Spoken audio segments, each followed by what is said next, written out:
I've been driving for almost 6 hours straight now. My rental car's air conditioning is barely keeping up with the Nevada heat, and the radio gave up on finding stations about an hour ago. It's just me and the empty highway stretching out ahead.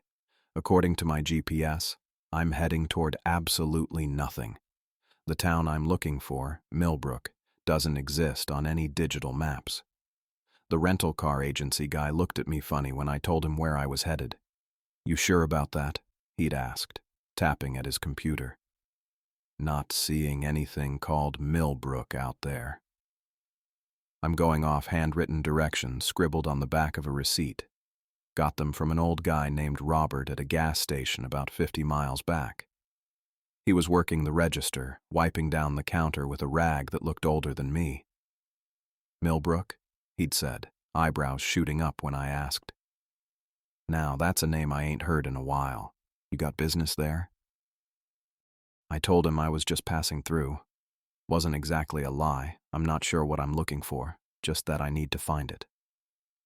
Robert had studied me for a long moment, then reached for a pen. "GPS won't help you," he said, writing on the back of a receipt. "Town ain't on the maps no more. Follow these exactly. Don't deviate." The directions were simple enough. Follow Highway 95 for 37 miles. Look for a Joshua tree standing alone on the right side of the road. Turn there onto an unmarked dirt road. Continue 20 more miles through the desert. That's where I am now. The paved highway is 10 miles behind me, and I'm crawling along this dirt road in a sedan that wasn't built for off-roading. Dust billows up behind me, turning the afternoon sun into a hazy orange ball in my rearview mirror. My phone hasn't had service for the last hour. The car's digital display keeps glitching, the clock jumping forward and backward at random. I've been counting miles on the odometer, trying to figure out when I'll hit 20. The landscape hasn't changed much, just endless desert scrubland, occasional rock formations, and cacti throwing long shadows as the sun sinks lower. It's beautiful in a harsh, empty way. Nothing out here but me and whatever critters can survive in this heat. I'm starting to think Robert was messing with me, sending me out to nowhere for a laugh when something appears on the horizon. At first, I think it's a mirage. The way the heat ripples above the dirt road makes everything in the distance look wavy and unreal. But as I get closer, the shapes solidify. Buildings. Actual buildings. I press down on the gas, feeling a rush of relief. The car bounces over a rut in the road and I slow down again. The last thing I need is to blow a tire out here. As I approach, the town comes into better focus. It's small, just a main street with buildings on either side, maybe a few blocks deep. No cars on the street. No people visible. But it's definitely a town. I pull up next to a faded wooden sign. Millbrook, it reads, the paint cracked and peeling. Below that is what looks like population information, but someone's taken a knife or something sharp to it, scratching out the numbers completely. I park the car and sit there for a minute, engine idling. The silence when I turn it off is absolute. No distant traffic noise, no planes overhead, no voices or music. Just the tick of the cooling engine and the whisper of a slight breeze. I get out, stretching my legs. The air smells like dust and sage. I grab my phone out of habit, but there's still no signal.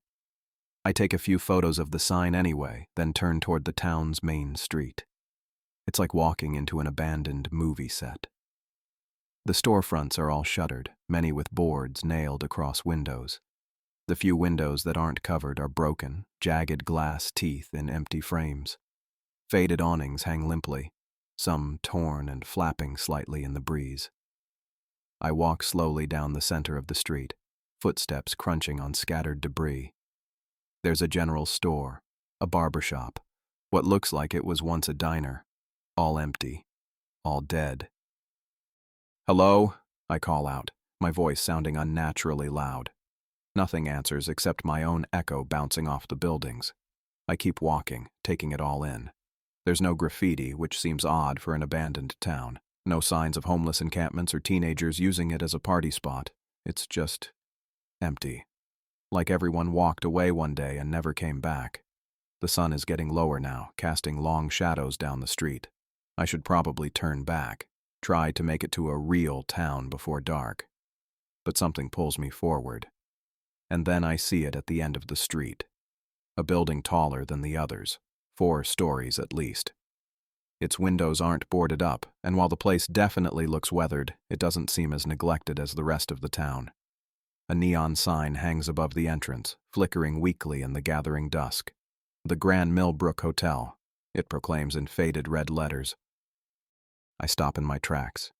A hotel in this ghost town? The sign is lit, which means there's power. And if there's power, there might be people. Answers maybe. I approach slowly, taking in the building. It's an old-fashioned place, probably built in the 1930s or 40s. Red brick with white trim, ornate moldings around the windows. The front entrance has heavy wooden double doors with brass handles. Something feels off about this whole situation. Towns don't just disappear from maps. Hotels don't stay open in abandoned places.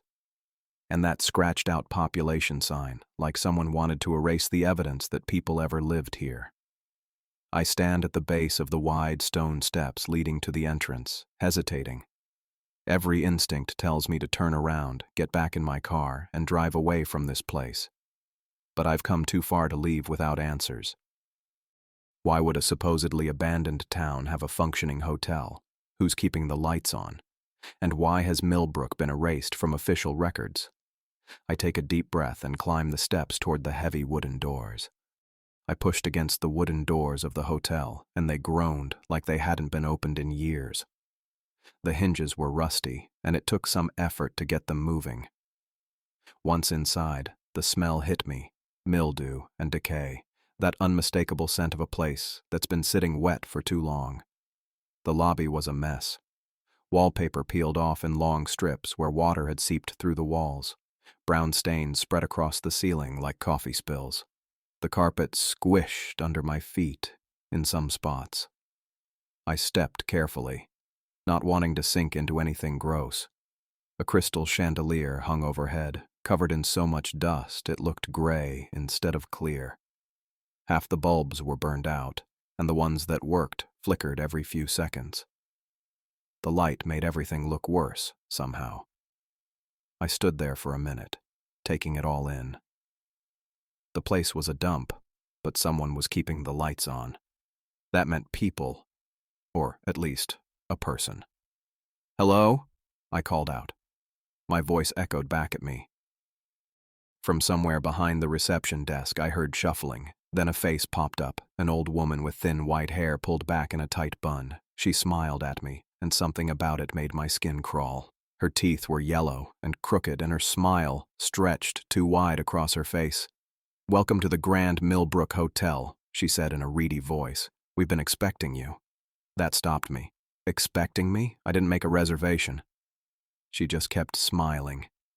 "We always have room for travelers." I approached the desk slowly. A small brass nameplate sat on the counter. Laura Young, manager. "Not many travelers come through here," I said, glancing around the empty lobby. "Seems like the town's abandoned." "Oh, we get by." Laura's eyes never blinked as she watched me. "We have everything you need right here." She reached below the desk and pulled out a brass key with the number 237 etched into it. She placed it on the counter with a precise movement, like she was setting up a chess piece. "I haven't given you my information yet," I said. "Or payment." "Room 237, she said, ignoring my comment. "Dinner is served at 8 in the dining room. Don't be late. Chef doesn't like to keep food waiting." I picked up the key, feeling its weight. "How much for the room?" "We'll settle accounts when you check out." Her smile didn't waver. "Will you be staying long?" "Just tonight," I said quickly. "I'm just passing through." "Of course you are." She nodded, still staring. "Stairs are to your right. Elevator hasn't worked in some time." I thanked her and headed for the staircase, feeling her eyes on my back the whole way. The stairs creaked under my weight, and I kept one hand on the wobbly railing. Second floor landing had a sign with an arrow pointing right. Rooms, 200, 250. The hallway stretched out in front of me, looking way longer than it should have been possible for this building. Identical doors lined both sides, the brass numbers glinting in the dim light from wall sconces. The carpet here was red, with some kind of pattern that made my eyes hurt if I looked at it too long. I walked down the hall, counting room numbers. 220, 225, 230. The farther I went, the more I felt like the hallway was stretching out, playing tricks on my eyes. Finally, I reached 237 and slid the key into the lock. It turned with a heavy click. I pushed the door open, half expecting to find more decay inside. Instead, I was shocked to see an immaculate room. The contrast with the lobby was jarring. Clean white sheets on a neatly made bed, polished wooden furniture. Even the air smelled fresh, like lemons and clean laundry. I stepped inside and set my bag down on the bed. The room had all the basics. Queen bed, nightstand, desk with chair, small bathroom off to the side.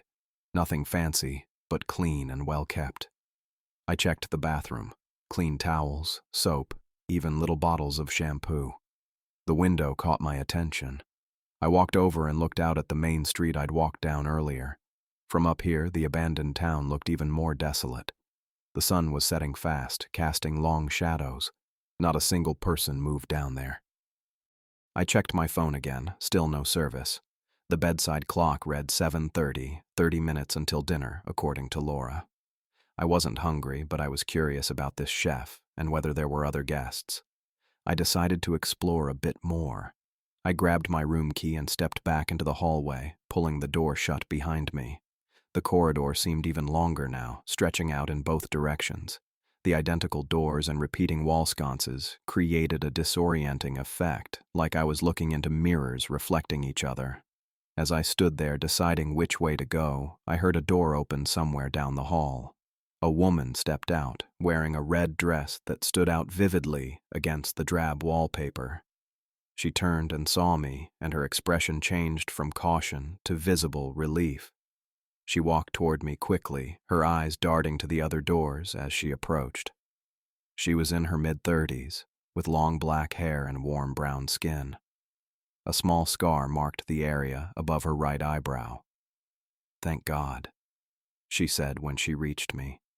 "Someone normal." "I'm not sure I'd go that far," I said, trying for a joke. She didn't smile. "How long have you been here?" "Just checked in. I'm in 237. She nodded. "I'm in 242. Been here since yesterday." She glanced over her shoulder. "I'm Lucy. Lucy Andrews." "Kai Lucas," I said, offering my hand. She shook it quickly, her grip firm. "Listen," Lucy said, lowering her voice.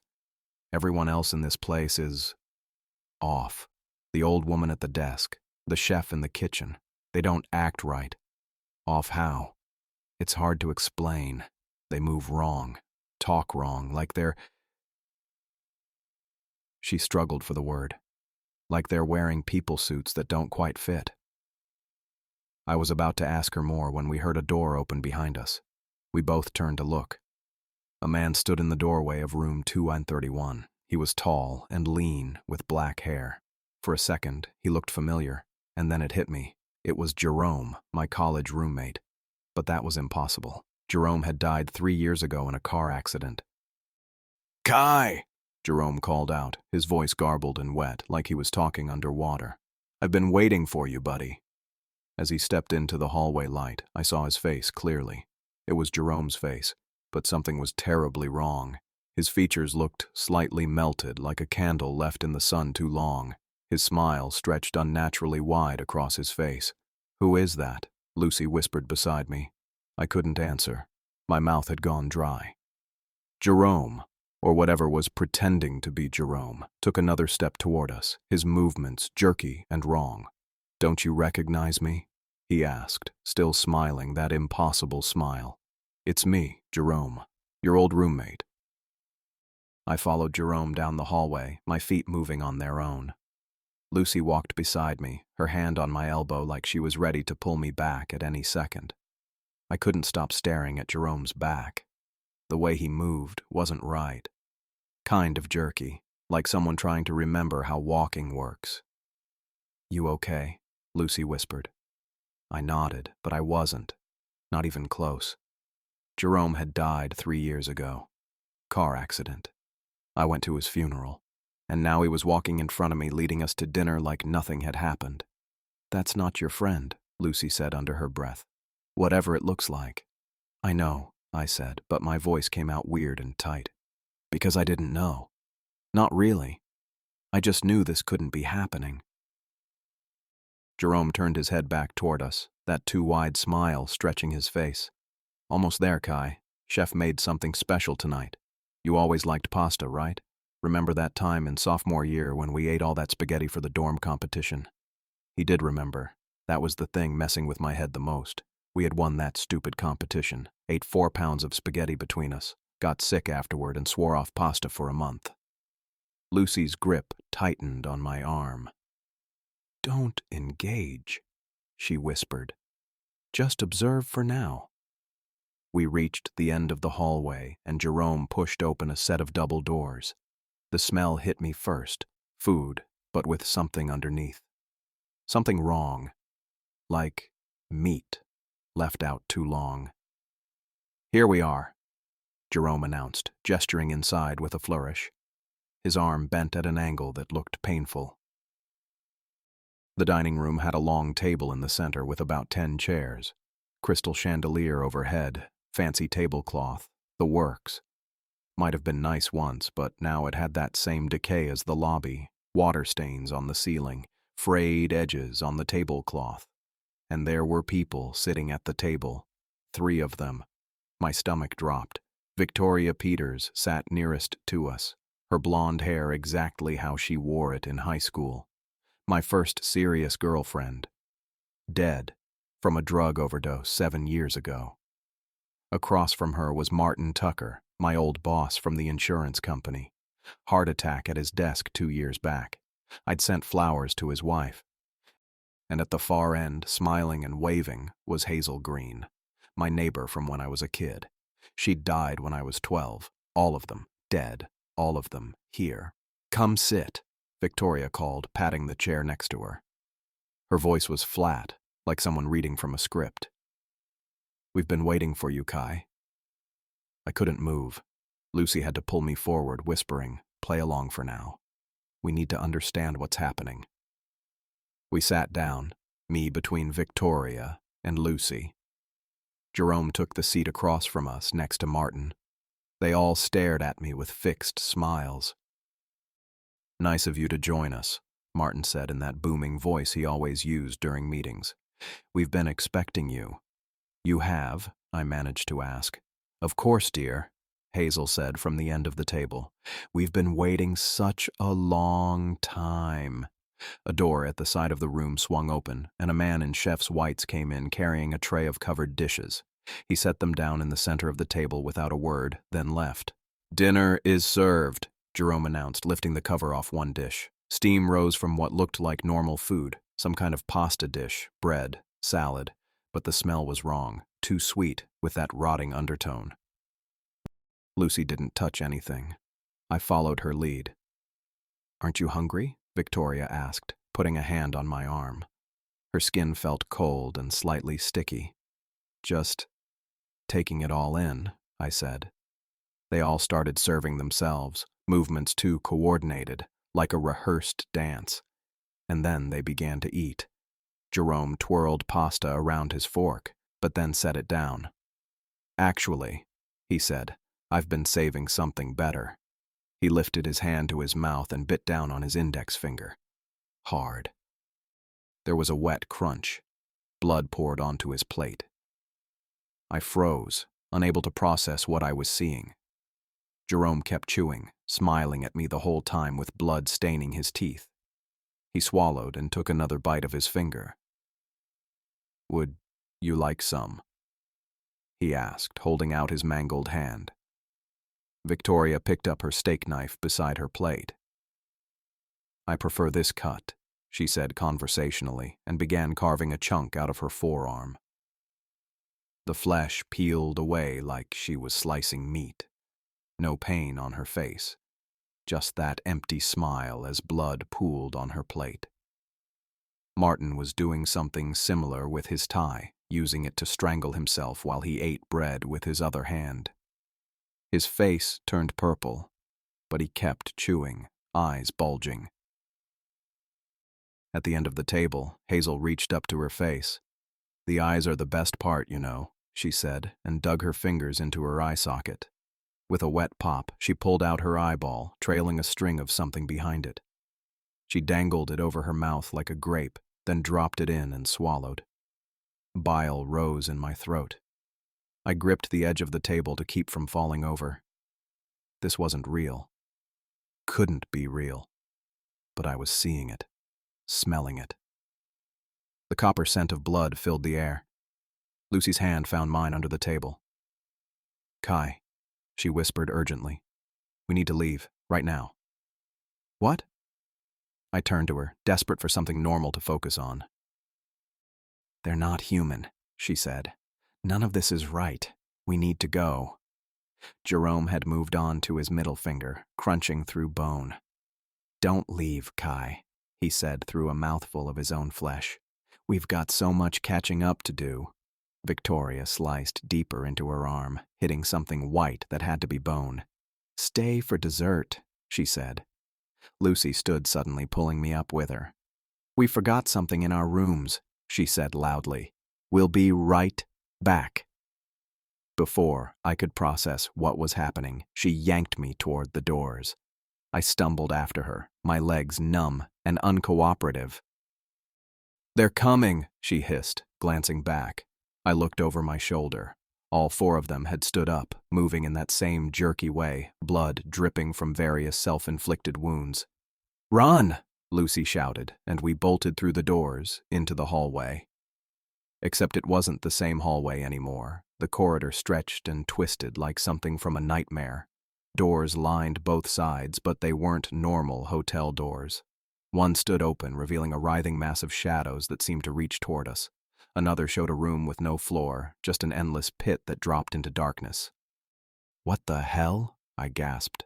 "The hotel's changing," Lucy said, pulling me along.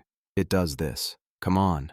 We ran toward where the staircase should have been. Behind us, I heard the dining room doors slam open and the wet, slapping sounds of our pursuers. We reached the staircase, but it wasn't right either. The steps went up and up and up, spiraling into infinity with no end in sight. "This way," Lucy said, tugging me down the hall in the other direction. I looked back and felt my heart skip. The hallway behind us was shrinking, the walls closing in until it became a narrow tunnel, barely big enough to crawl through. And something was coming through it. Fingers, too many fingers, pushing out from the darkness. The hotel groaned around us, a deep rumbling sound that vibrated through the floor. Not the settling of an old building, but something alive and aware. The hallway in front of us kept changing. Bending, twisting, doors appearing and disappearing. Nothing made sense. Nothing stayed the same for more than a few seconds. I stumbled forward beside Lucy as the hotel shifted and transformed around us like a living nightmare.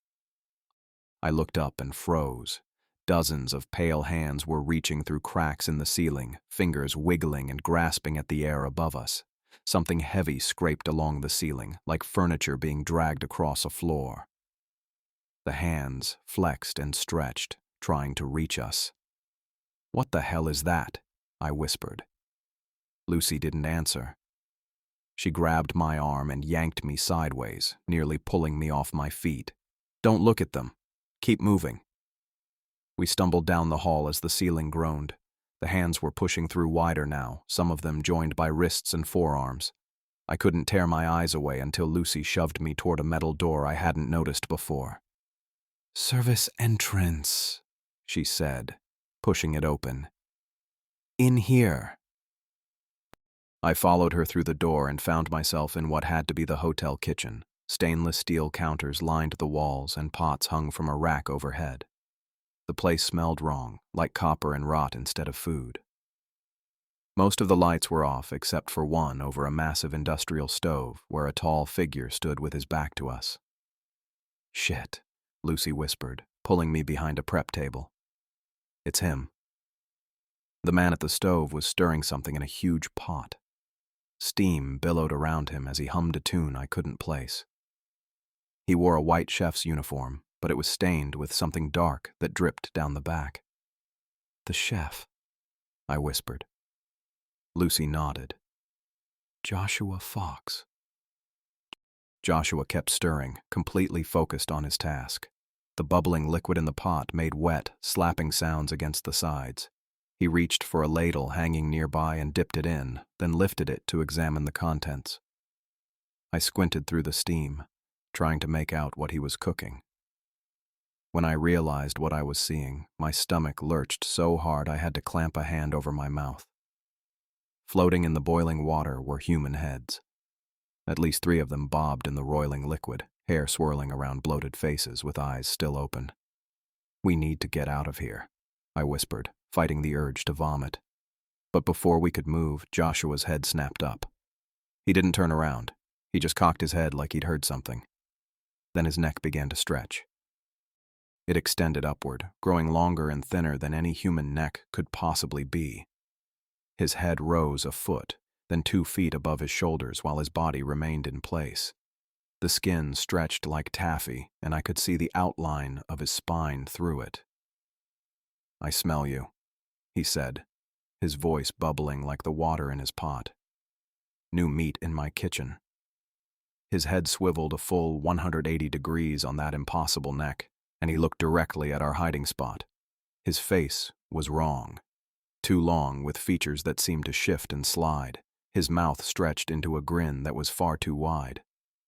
"The guest of honor has arrived," Joshua said, "and you've brought a friend." Lucy grabbed my arm. "Run!" But I couldn't move. Joshua's neck was stretching toward us like a snake, his head weaving through the air as it came closer. His mouth opened wider and wider until his jaw unhinged completely, revealing rows upon rows of teeth spiraling down his throat like a shark's. "I've been saving room for you," he gurgled, voice echoing from somewhere deep inside that impossible throat. Something in me snapped. I looked around desperately and spotted a meat cleaver on the counter next to me. I grabbed it, feeling its weight in my hand, and swung as hard as I could just as Joshua's head darted toward us. The blade passed through his neck like it was smoke.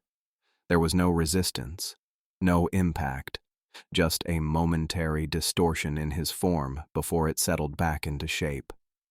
Joshua's laugh came from everywhere at once, a wet, bubbling sound that made the air vibrate. "Flesh cannot harm flesh taker," he said, his voice now coming from deep inside his elongated throat. "You are for consuming, not for fighting." Lucy pulled at me again. "This way." She dragged me toward another door on the far side of the kitchen. Joshua's body finally moved, stepping away from the stove with jerky, unnatural movements. His arms hung too low, nearly touching the floor, and his fingers stretched into long, bony claws. "Run, little morsels," he called, his neck coiling and uncoiling like a spring. "The hotel is hungry tonight." We crashed through the swinging door on the other side of the kitchen, stumbling into a large open space. Crystal chandeliers hung from a high ceiling, casting dim light over a polished wooden floor. It was some kind of ballroom, with ornate moldings around the edges, and faded velvet curtains hanging on the walls. And it wasn't empty. 3 figures moved across the floor in what might have been a waltz, except there was no music. They danced in perfect synchronization, their movements fluid but wrong, like watching dancers underwater. I recognized all 3 of them immediately, and my heart nearly stopped. My grandmother, Summer Lucas, who died when I was 21. My uncle Christopher, her son, who died in a workplace accident 5 years ago. My cousin Elijah, Christopher's son, who drowned at a family reunion when we were teenagers. All of them dead. All of them here. "No," I whispered. "This isn't real." Summer's head turned toward me as she continued to dance. Then it kept turning, rotating a full 360 degrees on her neck while her body continued moving in the other direction. Her eyes found mine, and her mouth opened in a smile that showed too many teeth. Christopher and Elijah noticed me too. Christopher's face seemed to shift slightly, features sliding around like they weren't quite attached to his skull. Elijah's skin hung on him like an ill-fitting suit, too loose in some places and stretched tight in others. "They're here for you," Lucy whispered. "All of them. The hotel brought them." "That's not them," I said, though my voice shook. "They're dead. These are, things." "Yes," Lucy agreed. "Things wearing your memories." The dancing figures began moving toward us, still maintaining their perfect waltz steps. Summer's head remained facing us while her body spun, creating a nauseating visual. Christopher and Elijah moved in perfect sync with her, their limbs bending at impossible angles. "Kai," Summer called, her voice sounding like it was coming through water. "Dance with your popo, like when you were little." A memory flashed through my mind, standing on my grandmother's feet as a child while she waltzed me around her living room. But this wasn't her. This was something wearing her face. "The window," Lucy said suddenly, pointing across the ballroom. "We can get out there." I looked where she was pointing and saw large windows along the far wall. But as we started moving toward them, I heard a crack from above. I looked up to see the ceiling beginning to cave inward, forming a sagging bubble. Black liquid oozed through widening cracks, dripping onto the dance floor, and then I heard it. Deep, rhythmic breathing. Something massive was moving above us, its weight making the entire ceiling flex and bend. The breathing grew louder, synchronized with the movement of the ceiling, like the entire hotel was alive and breathing. The black liquid fell faster now, spattering across the ballroom floor. Wherever it landed, the floor seemed to dissolve, creating holes that led to a darkness so complete it hurt my eyes to look at it. I felt it before I saw anything, something massive pressing down on the ceiling above us. The whole ballroom seemed to groan under its weight. Whatever was up there, it wasn't just big, it was heavy, and it was getting closer. "Do you feel that?" I whispered to Lucy. She nodded, her eyes fixed on the ceiling where black liquid dripped faster now, creating puddles that ate through the floor. The pressure increased, the chandeliers swayed, crystal pieces tinkling against each other like wind chimes in a storm. My dead grandmother and the others had stopped their dancing, all looking up with those two wide smiles. They didn't seem worried, they seemed expectant. Then I heard it. My name, whispered from everywhere and nowhere. Kai. Not one voice, 1,000, maybe more, some high and reedy, others deep and wet, all saying my name at the same time like they were tasting it. "Kai." Lucy grabbed my arm. "We need to go, now." "Kai." The voices grew louder. "We've been waiting." Something warm brushed against my neck. Hot breath. I spun around, but nothing was there. "Stay with us, Kai." My grandmother's voice, but wrong, stretched and distorted. "We're all family here." The ceiling bulged downward, the black substance flowing faster.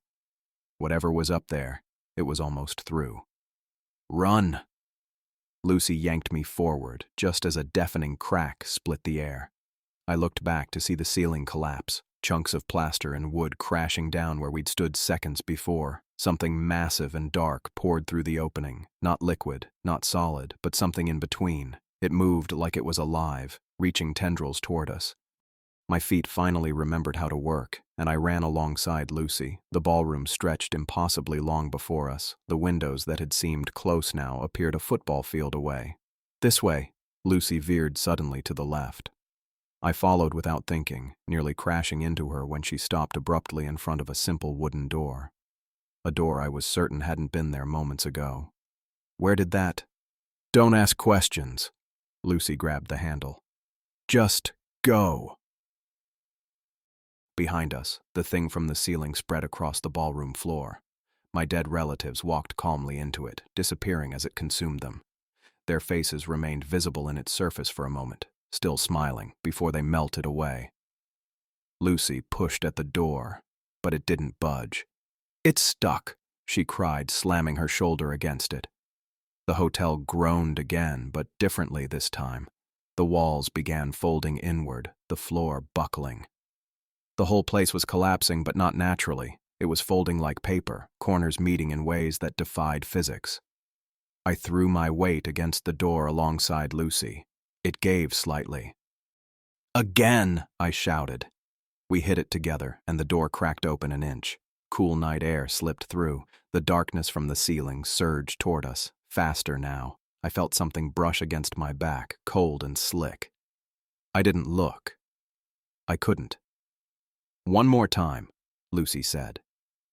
We slammed into the door with everything we had. It flew open, and we tumbled through, falling onto soft desert sand.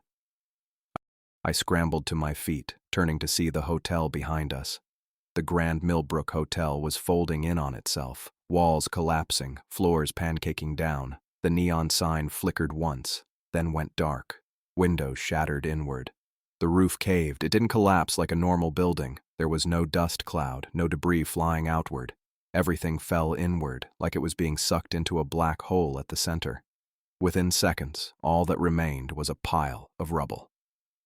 But even this began to change, becoming transparent, fading like a photograph left too long in the sun. And then, nothing. No hotel. No rubble. Nothing to show anything had ever stood there at all. I blinked, rubbing my eyes. But the result was the same. The hotel was gone. I turned in a slow circle, my heart still hammering in my chest. The entire town had disappeared. No buildings lined the main street. No faded wooden sign welcomed visitors to Millbrook. No street lamps cast yellow pools of light on cracked sidewalks. Just empty desert stretching in every direction. Even the dirt road I'd driven in on was gone. Only sand and scrub brush and darkness. "What the hell?" I muttered, my voice sounding too loud in the silence. "Where did everything go, the whole town?" "It was never really here," Lucy said quietly beside me. I looked at her, really looked at her for the first time since we'd met. In the moonlight, her face seemed different. Older, maybe. Tired. Her red dress was torn at the hem and dirty from our escape. "What do you mean it was never here?" "I drove into town. I saw buildings. I checked into that hotel." Lucy shook her head. "You saw what it wanted you to see." What wanted me to see?" She didn't answer, just looked out at the empty desert. I ran my hands through my hair, trying to make sense of what had happened. My dead roommate, my dead girlfriend, my dead boss and neighbor and family members, the chef with his stretching neck and the ceiling with its grasping hands. None of it made sense. And yet, I'd seen it all, felt it all. I had the dirt on my clothes and the scratches on my arms to prove it. I looked down at my feet, half expecting to see my footprints leading back to where the hotel had stood, but the sand was smooth, like we'd just appeared here. "My car," I said suddenly. "It should be parked where the town sign was." I squinted into the darkness, trying to get my bearings, but without the town as a reference point, I had no idea which direction to look. "It's gone," Lucy said. "Everything's gone." I felt a wave of panic rise in my chest. "So, we're just stuck out here, in the middle of nowhere, with no car, no phone service, no—" "We're not stuck." She pointed to the horizon. "Look." I followed her gaze. In the distance, maybe half a mile away, I could make out a faint glow. Headlights. "A road," I said. Lucy nodded. "A real one." She offered her hand, helping me to my feet. As I stood, I took one last look behind us at the empty patch of desert where the Grand Millbrook Hotel had stood. Nothing remained. Not a splinter of wood. Not a shard of glass. Just sand and darkness. Lucy tugged gently on my hand. "Come on. It's a long walk, and I don't want to be here when the sun comes up." I turned away from the emptiness and followed her toward the distant lights, the cool desert night wrapping around us like a blanket. We walked for what felt like hours. Every so often I'd look behind us, half expecting to see the hotel standing there, its neon sign flickering in the darkness. But there was nothing, just empty desert stretching out in all directions. "Do you think it's really gone?" I asked Lucy. She didn't answer right away. Her red dress was torn at the hem, and dirt smudged her face. She looked exhausted. "For now," she finally said. That wasn't exactly reassuring. My feet ached in my shoes, which weren't made for hiking through sand and scrub. The night air was cold, desert cold that seeps into your bones, and I wrapped my arms around myself, wishing I had a jacket. "How much farther?" I asked. Lucy pointed ahead. "I saw lights that way. Has to be a road." I nodded and kept walking. What choice did we have? My car was gone along with everything else in that town. My phone was still in my pocket, but completely dead. No signal, no battery, nothing. "So what was that place?" I asked. "The hotel, the town." Lucy sighed. "I don't know exactly. Something old, something that feeds." "Feeds on what?" She glanced at me. "People, memories, fear." We fell silent after that. I didn't want to think about what we'd seen in that hotel. My dead roommate, my dead girlfriend, my dead boss, my dead neighbor, and then my dead grandmother, uncle, and cousin in that ballroom. All of them with those wrong smiles and those wrong movements. The moon hung bright overhead, casting enough light to see where we were stepping. Good thing, since the last thing we needed was a twisted ankle or a snake bite out here. "How'd you end up there?" I asked after a while. Lucy kept her eyes on the horizon. "Same as you, probably. Driving, got lost, found a town that shouldn't exist. But you knew something was wrong." "Not at first," she said. "By the time I figured it out, it was too late to leave. The hotel. It doesn't like to let go of people once it has them." I thought about that for a minute. "Then how did we get out?" Lucy shrugged. "Never happened before. Maybe it wasn't expecting two of us to work together." The sky was starting to lighten at the edges, dawn approaching. We'd been walking all night. My legs felt like lead, and my mouth was dry. We hadn't thought to grab water before escaping. "Look," Lucy said, pointing ahead. "I think that's the highway." I squinted, and sure enough, there was a strip of darker ground in the distance. Hope surged through me. If we could reach a real road, we might find help. We picked up our pace despite our exhaustion. The closer we got to the highway, the more I felt something. A tug at the back of my mind, like hooks embedded deep, trying to pull me back toward where the town had been. I stopped walking. "What's wrong?" Lucy asked. "I don't know," I said. "I feel weird." "Kai." I turned around, scanning the empty desert behind us. "Did you hear that?" Lucy frowned. "Hear what?" "Come back, Kai. We're waiting." The whispers seemed to float on the wind, barely audible but definitely there. I took a step backward, toward the voice. Lucy grabbed my hand. "Don't listen to it. You don't hear it." She shook her head, her grip tightening on mine. "Whatever you're hearing, it's not real. It's trying to get you back." I tried to focus on her voice, on the pressure of her hand in mine, but the pulling sensation grew stronger. The whispers grew louder. "We miss you, Kai. Family should stay together." I recognized my grandmother's voice now, distorted but unmistakable. The same voice that had read me bedtime stories, that had taught me how to make dumplings, that had sung Chinese lullabies when I was sick. "My grandmother," I whispered. "It's not her," Lucy said firmly. "You know that." I did know that. My grandmother had died when I was in college. I'd flown back for her funeral, had seen her body lowered into the ground. Whatever spoke with her voice now wasn't her. We started walking again, but each step toward the highway felt like wading through mud. The pull behind me grew stronger, and I kept looking back. On the third glance, I saw it. The hotel, shimmering like a mirage in the pre-dawn light. It would appear for a second, then vanish, then reappear, slightly closer. "Lucy," I said, my voice tight with fear. "It's coming back." She looked where I was pointing, but her expression didn't change. "I don't see anything." "The hotel, it's there, then it's not. It's following us." Lucy tugged on my hand. "Don't look at it. It's trying to get in your head." But I couldn't stop looking. Now I saw figures in the desert. Jerome, Victoria, Martin, Hazel. My grandmother, uncle and cousin.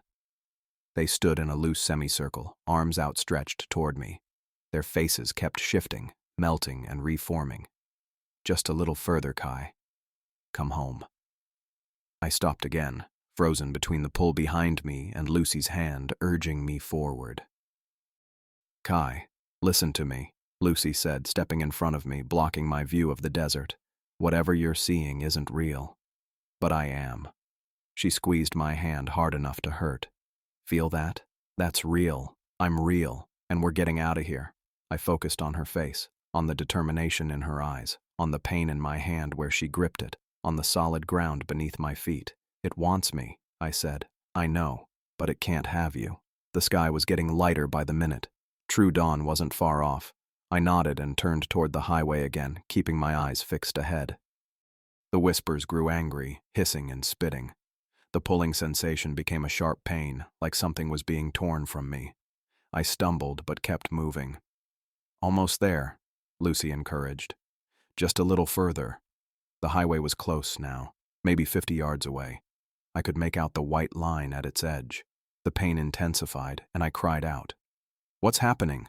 Lucy asked, alarmed.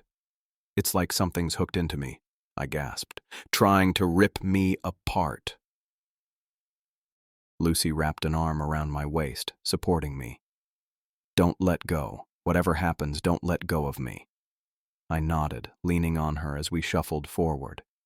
Each step was agony now, like invisible cords were stretching from my back to the vanished town, pulling taut to the breaking point. The sun crested the horizon just as we reached the highway, sending golden light spilling across the desert. In that moment, I saw headlights approaching from the east. "A truck," Lucy said, hope in her voice. "We need to flag it down." We moved to the center of the road, and Lucy raised her free hand, waving it over her head. I tried to do the same, but the pain was too intense. Behind us, the whispers had become screams of rage. "You belong to us!" The truck slowed as it approached, its brakes hissing. It was a big semi, blue and silver, with a stocky man visible behind the wheel. He looked normal, wonderfully, beautifully normal. As the truck came to a stop beside us, the final cords connecting me to whatever Millbrook truly was seemed to snap. The pain vanished so suddenly I nearly collapsed. The driver rolled down his window and leaned out. He had a thick gray beard and weathered skin, with kind eyes that crinkled at the corners. "You two look like you've had a rough night," he said. "Need a ride?" "Yes," Lucy said immediately. "Please." "Where you headed?" he asked. I realized I had no idea. Away from here was all that mattered. "Anywhere," I said. "Just away from here." The man nodded like that made perfect sense. "Name's Douglas Elliott. I'm headed to Phoenix, if that works for you." "That's perfect," Lucy said. Douglas opened the door and moved some papers off the passenger seat. "Hop in. There's room for both of you." I climbed in first, sliding across to make room for Lucy. As she shut the door behind her, I felt the last tendrils of whatever had been pulling at me fade away. The whispers went silent. Douglas handed us each a bottle of water from a cooler between the seats. "You two look like you could use this. What happened? Car break down?" I took a long drink before answering. "Something like that." I've been staring at the laptop screen for almost 2 hours straight. My eyes burn, and I keep rubbing them, but it doesn't help. The cheap motel Wi-Fi keeps cutting out, which doesn't make this any easier. It's been 2 days since we escaped that place. 2 days since Douglas dropped us off at this roadside motel with peeling paint and a flickering vacancy sign. Lucy paid for both rooms with cash. I didn't ask where she got the money. I typed Millbrook into the search bar again, adding Ghost Town this time. Maybe that'll give me something. The results load, but none of them match what I'm looking for. There's a Millbrook in New York, another in Alabama, but nothing about a desert town in the middle of nowhere. Nothing about a hotel. Nothing about people disappearing. I try variations. Millbrook Abandoned Town. Millbrook, Nevada Ghost Town. Grand Millbrook Hotel. Nothing. Not a single mention. No historical records, no newspaper articles, no tourist blogs about creepy abandoned places. According to the internet, the town I drove to doesn't exist. Never existed. I sit back and rub my face. The motel room feels too small suddenly. The AC unit rattles under the window, spitting out lukewarm air that doesn't do much against the desert heat. The bedspread is an ugly brown pattern, and there's a water stain on the ceiling that looks like a face if you stare at it long enough. Which I've been doing a lot since Lucy left yesterday morning. I need to keep moving, she'd said, standing in my doorway with a small bag I'd never seen before. It's not safe to stay in one place too long. What about me? I'd asked. She'd written a phone number on the motel notepad. If you need me. But the number doesn't work. I've tried calling it 6 times. Each time, an automated voice tells me the number doesn't exist. I open a new tab and type Lucy Andrews. The search returns thousands of results, but none of them match her. I add details. Lucy Andrews red dress, Lucy Andrews Hotel, Lucy Andrews, Nevada. Nothing useful comes up. Maybe Lucy Andrews isn't even her real name. Maybe nothing about her was real. I turn away from the laptop and look out the window. The desert stretches out, flat and empty. In the distance, heat waves make the horizon shimmer. For a second, it looks like buildings are out there, appearing and disappearing in the haze. I blink hard and look again. Just desert. Was any of it real? The town, the hotel, the people with faces that weren't quite right? Lucy? Or am I having some kind of breakdown? I stand up and catch my reflection in the mirror above the dresser. Jesus, I look terrible. Dark circles under bloodshot eyes. My skin looks pale and clammy despite the heat. I haven't slept since we got here. Every time I close my eyes, I see that ceiling bulging downward, black liquid dripping through the cracks. I hear voices calling my name. I've been living on vending machine snacks and coffee from the motel office. The manager keeps giving me concerned looks when I go in for another cup. This isn't working. I need to get out of here, get back to something normal. I open my laptop again and book a flight to Phoenix for tomorrow afternoon. From there, I can get a connecting flight home. I don't know what I'll tell people about the rental car. Lost it? Stolen? The truth sounds insane, even to me. I don't know how I'll explain any of this. Maybe I won't try. Maybe I'll just let it become one of those weird things that happened once, that nobody talks about. The kind of story you take to your grave because nobody would believe you anyway. I start packing my few belongings. I never had much with me to begin with, just a small overnight bag for what was supposed to be a quick trip. I grab my jacket from the back of the chair and stuff it into the bag. Something catches on the zipper. I pull the jacket back out and examine it. There's a small red thread caught in the teeth of the zipper. I pull it free carefully and hold it up to the light. It's the exact shade of red as Lucy's dress. I stare at the thread, rolling it between my fingers. It's real. It's tangible. It's proof that she was real, that it all happened. I didn't imagine her. I take out my wallet and carefully tuck the thread inside, behind my driver's license where it won't get lost. It's not much, but it's something concrete. Something to remind me that I'm not crazy, that what happened in that town was real, even if I can never explain it. I finish packing and set my bag by the door. Tomorrow I'll leave this all behind. go back to my life and try to forget. But I know I won't. Some part of me will always be looking over my shoulder, wondering if there's another Millbrook out there, waiting for someone else to find it. I walk to the window and look out at the desert one last time. The sun is setting, painting everything in shades of orange and red. For a moment, I think I see something moving out there, just at the edge of my vision. A figure, maybe, watching the motel. I reach up and pull the curtains closed with a sharp tug, shutting out both the desert view and whatever might still be waiting for me there.